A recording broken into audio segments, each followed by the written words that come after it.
You know what this is. This is one of our mailbag episodes. We call them What Was Said. And we are going to jump right on in to an email that we have here from one of our longtime listeners and often contributor, to the show's, discourse, Alistair. The subject of their email is "The Great British Moral Panic Can Get Us All." Quotation, nope, that's not a quotation. Parentheses, this is a read. Okay. Alistair says, "Hi, Tre'vell and Jarrett. This message is in regards to Is Pride for Not Queer People? Based on the title, I was all set to write in about how children of the of LGBTQ, leg booty Q parents are absolutely members of the queer community and thus totally welcome to Pride.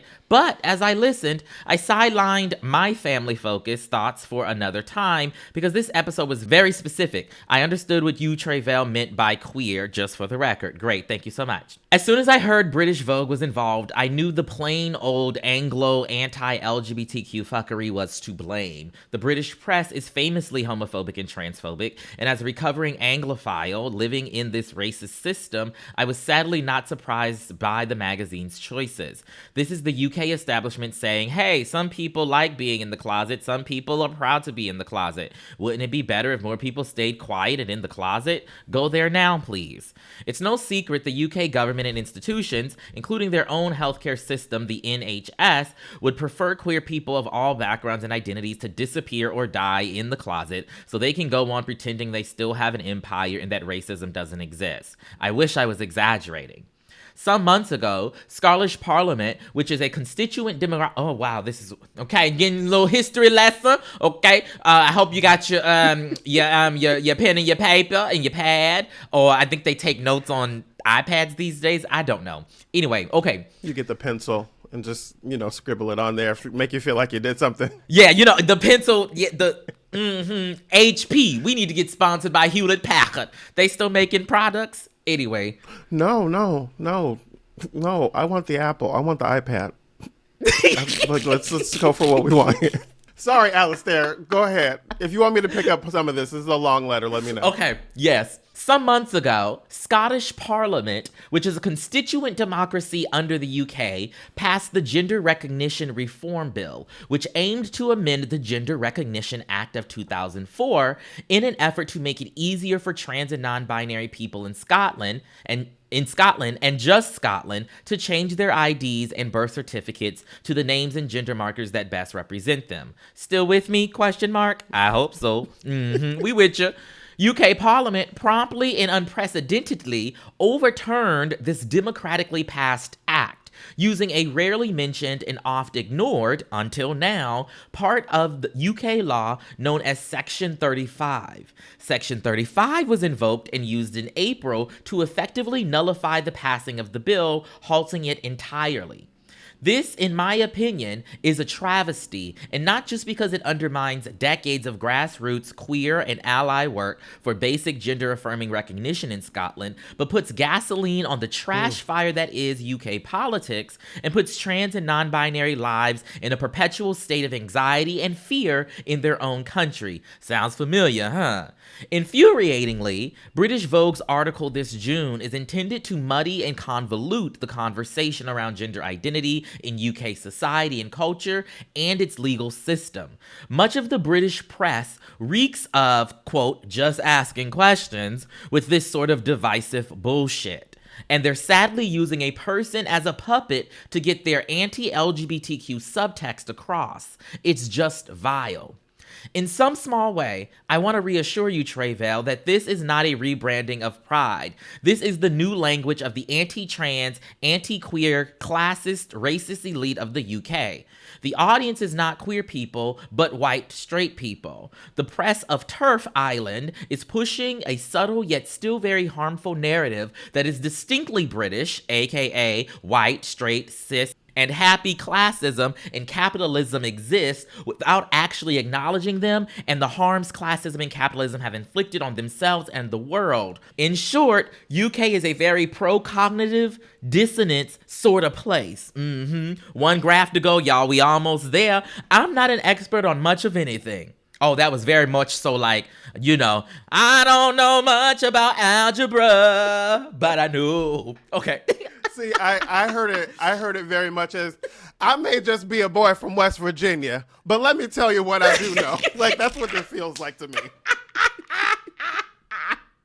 Come on, Alistair, land this plane. Okay, I'm not an expert on much of anything. I'm just a listener and observer. In stepping back or outside of my experience and reflecting on what I have learned, unlearned, and relearned has helped me read between the lines a lot when it comes to white establishments and PWIs making questionable decisions. While we ask, "Why are you here?" to someone who is not out or chooses to withhold their labels or identity, we can also ask, who benefits from your silence and why?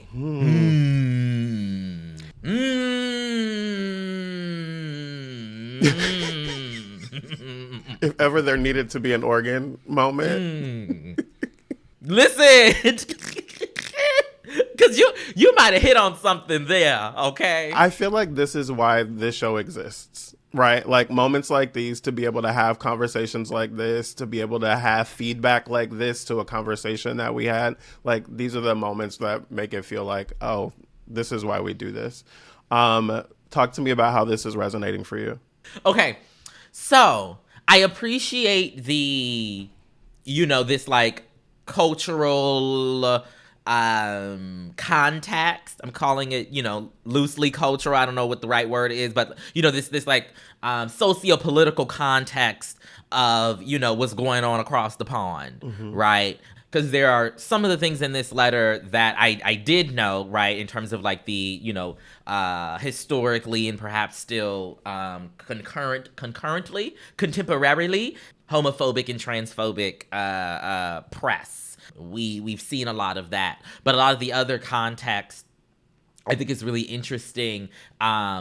When you look specifically at the the publication in question and the individuals, right, in question from that conversation. For those who don't know what the hell we're talking about, this was for the episode in which I had brought up this quote from Ncuti Gatwa in a British Vogue article during June. There was like their Pride issue, and Ncuti Gatwa, who's an actor from Sex Education, plays the new doctor in Doctor Who, is, basically presented Pride for him as meaning, a freedom to not label publicly and to like, have a private life.